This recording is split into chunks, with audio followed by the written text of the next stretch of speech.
We often hear about these huge financial institutions like JP Morgan Chase being absolutely vital to the economy. But what does that really look like day to day, especially on their balance sheet in a quarter like this one? Exactly. It can feel a bit abstract sometimes. And that's what we're aiming to do today. Really dig into JP Morgan Chase's second quarter 2025 financial results. Yeah, get behind the numbers. Our mission here isn't just, reading out figures. It's to pull the most important insights straight from their official earnings report. Find those surprising facts, maybe. Right. And help you, our listener, understand what these results actually mean, not just for JPM, but, well, for the wider economy, too. It's about finding those key figures, sure, but also the little details, the nuances underneath that give you the full picture. It's like getting a read on the financial pulse. Okay, so let's peel back that first layer. The firm-wide numbers for Q2, they're Yeah. certainly eye-catching.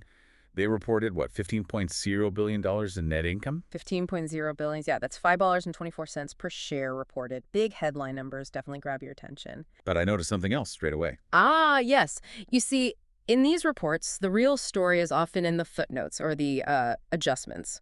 The report also highlights a net income of $14.2 billion.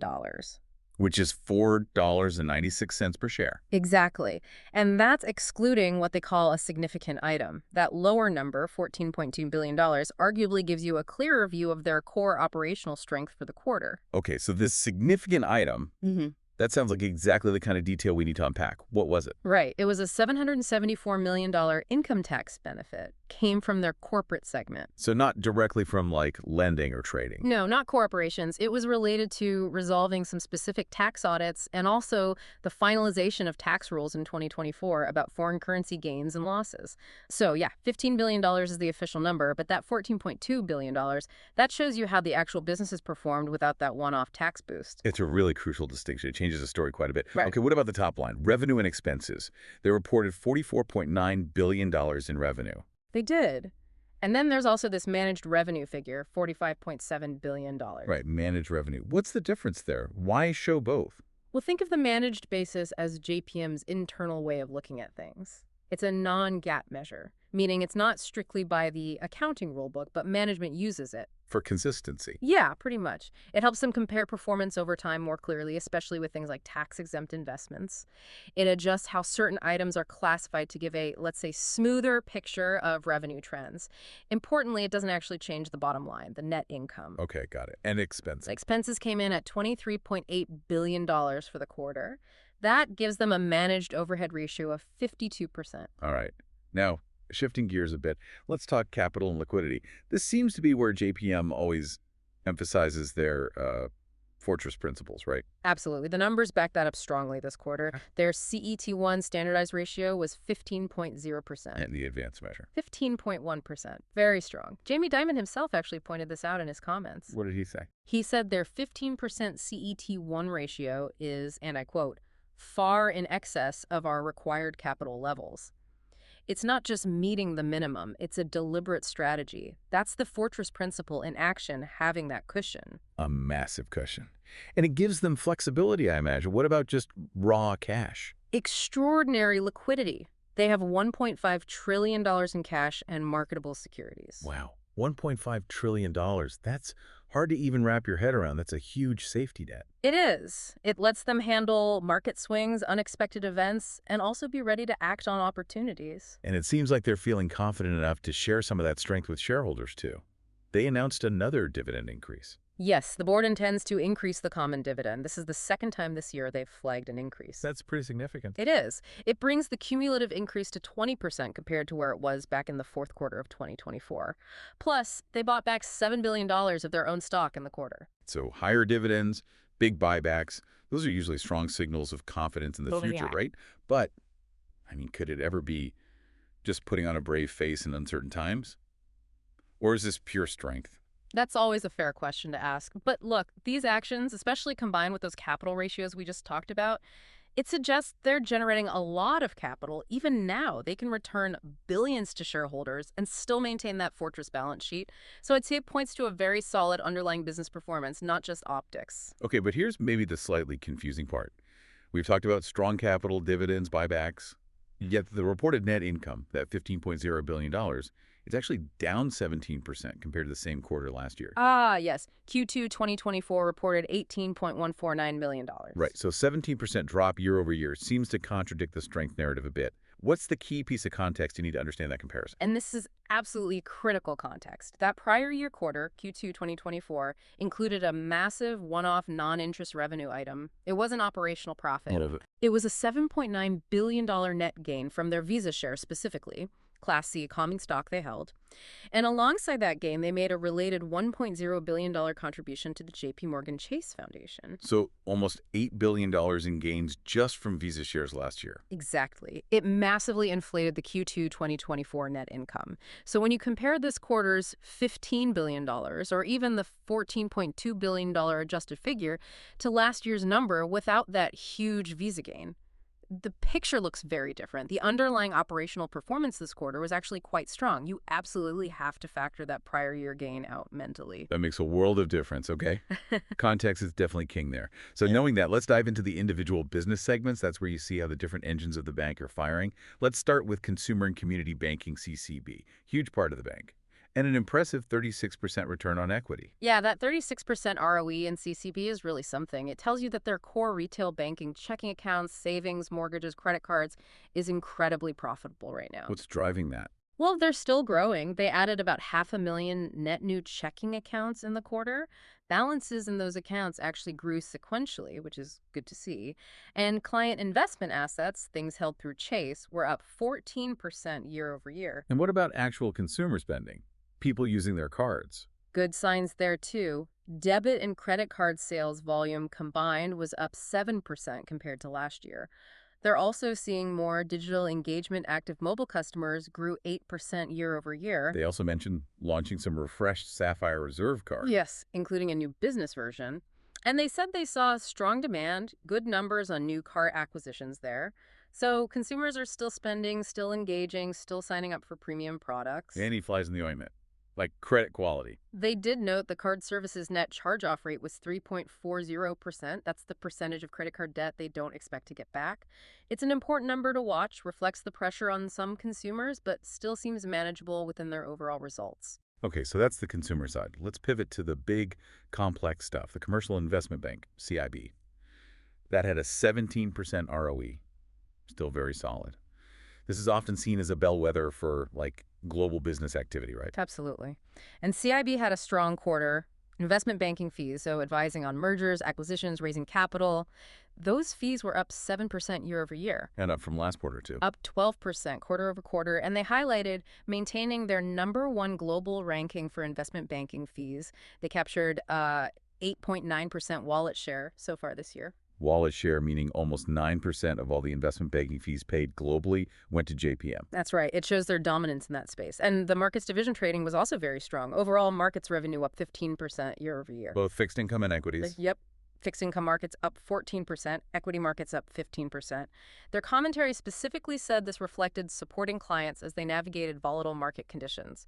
So volatility can actually be good for trading revenue if you manage it well. And security services. That's like custody fund administration. Yeah. Also up. Revenue rose 12%, helped by higher deposit balances from those clients and just generally more client activity. So CIB looking quite robust. Very strong.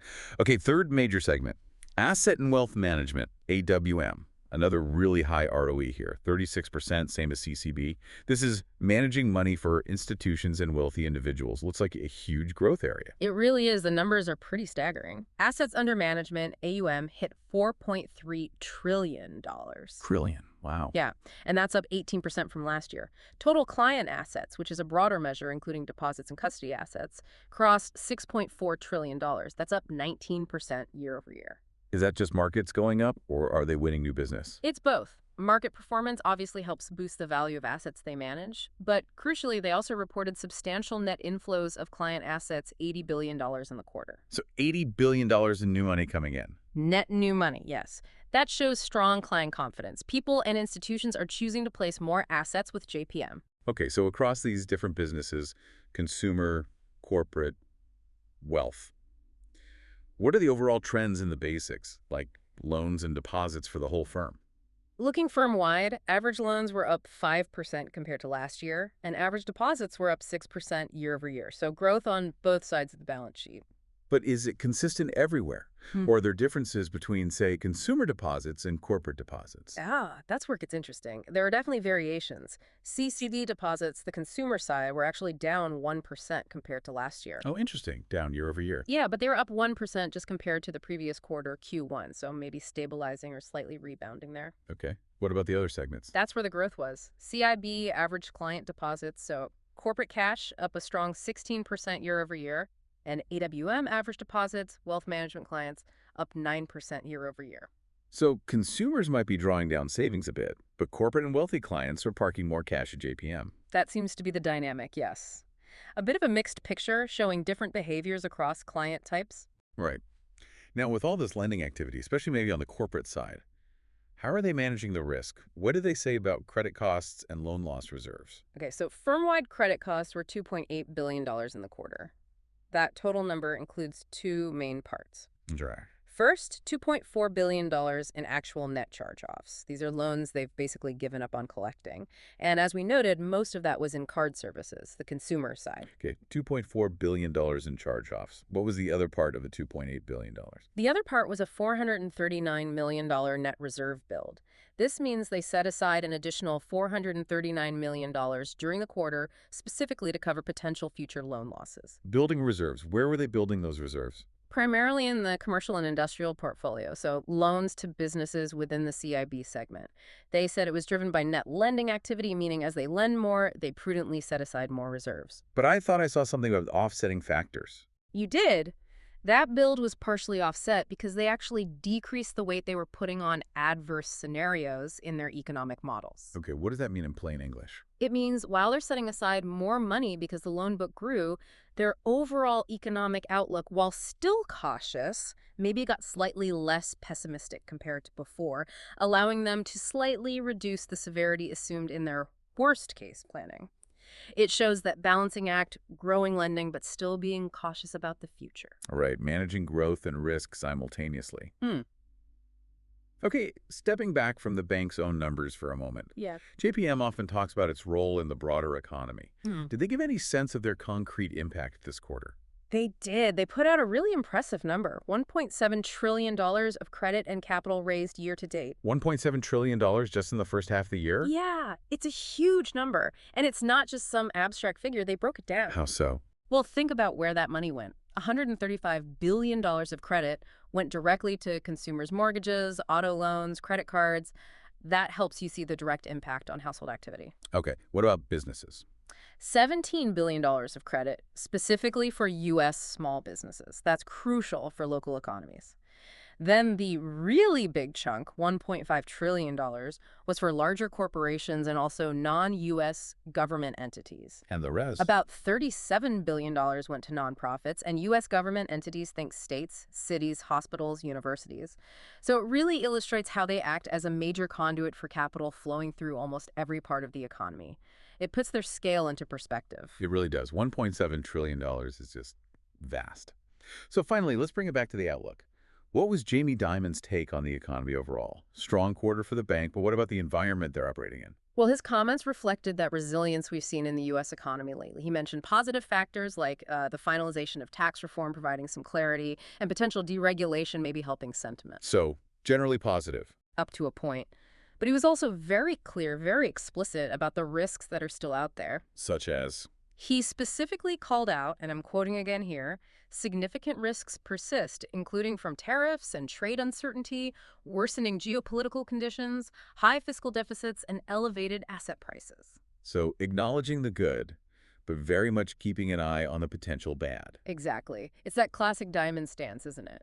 He summed it up by saying, "We hope for the best, but prepare the firm for a wide range of scenarios." That really captures their strategic thinking. They're enjoying the current strength, but actively preparing for potential bumps in the road. And those risks he mentioned, trade, geopolitics, deficits, asset prices, those aren't just abstract things for a bank, are they? Yeah. They can directly impact you, the listener, through investments, job markets, inflation. Precisely. His caution is grounded in factors that have real-world consequences for everyone. It's a very pragmatic approach. Okay, so let's try and wrap up this deep dive into JPM's Q2 2025. What are the main takeaways? We saw Definitely strong profitability once you understand that tax benefit nuance. Absolutely. And really robust capital and liquidity, living up to those Fieltris principles. They've got way more capital than regulators require. We saw targeted growth in key areas: consumer, the investment bank, asset and wealth management, lots of client activity, new assets coming in. Right. And alongside that, active management of credit risk. They're building reserves, mainly in the commercial book, showing caution even while they grow. And we can't forget that huge $1.7 trillion figure showing their massive role in funding the economy. And finally, that balanced outlook from Dynamat.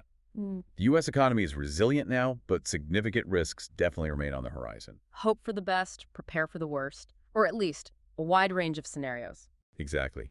And understanding these reports, it isn't just for Wall Street types, is it? It really does give you a sense of the economic pulse, how a major player like JPM navigates these complex global waters. These numbers are signals about how the big economic gears are turning. Indeed. It's a fascinating look at the strategies needed to thrive, or at least remain incredibly stable in today's world. So here's something to think about. Given JPM's strong quarter, but also their explicit strategy of preparing for that wide range of scenarios, what does that imply for how you might think about financial resilience? Whether that's for your own business or even just your personal finances, especially in this kind of uncertain global environment.